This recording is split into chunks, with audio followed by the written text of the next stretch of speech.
Go. Hi, my name is Bridget Smith, and today I'm going to be presenting on the root cipher.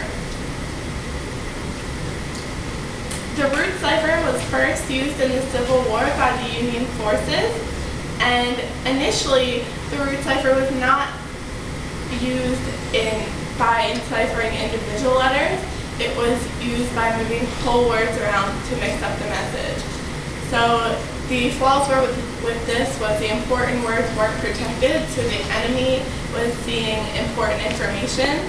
So the Union forces decided to start using code words to encipher text, and that eventually led to the root cipher we know today, with individual letters being enciphered.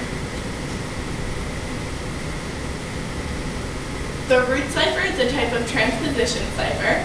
It's grid-shaped, and the key is the direction or route in which the cipher is encoded. So to encrypt, the person you're sending the message to and you need to agree on the number of columns for the grid. Then once you decide on that, you need to insert the plain text from left to right, and you need to fill in any dummy letters because the message needs to have as many letters as there are squares in the grid.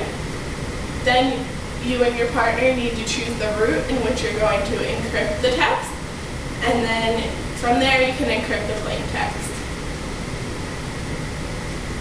So an example would be if we wanted to use the message, "Abort the mission, you have been spotted," and you and your partner agreed on 5 columns. The message is 36 letters long, so you would have 2 dummy letters at the end. One possibility that you could use as your route, if you and your partner agreed on it, could be columns. So you could peel the columns off one by one, and that could be your message after you split it into 5-letter groupings. Or if you wanted to have something more complex, you could spiral inwards and go in that direction and then put it in 5-letter groupings, and that would be your ciphertext. Decryption. So in order to decrypt, you need to know the root and the width of the grid. And so if we wanted to encrypt this text or decrypt this text right here, and our partner and us agreed that we had a width of 4 and a root that spiraled inward from the top, we would then make a grid with 4 columns and write our text spiraling inward from the top. So we would go this way. The positive part about this type of cipher is that it can be very hard to decipher if you don't know the root or the grid, and if the root's complex, then it's even harder to decipher.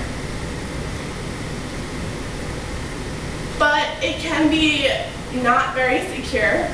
If you use certain roots, some plain text can end up unscrambled, and the enemy could also guess what the length of your grid is, depending on the amount of letters in your message. So that's a security flaw. So it's all very dependent on the root of the cipher, and that can be flawed, so it's not very safe. And that's the end of my presentation.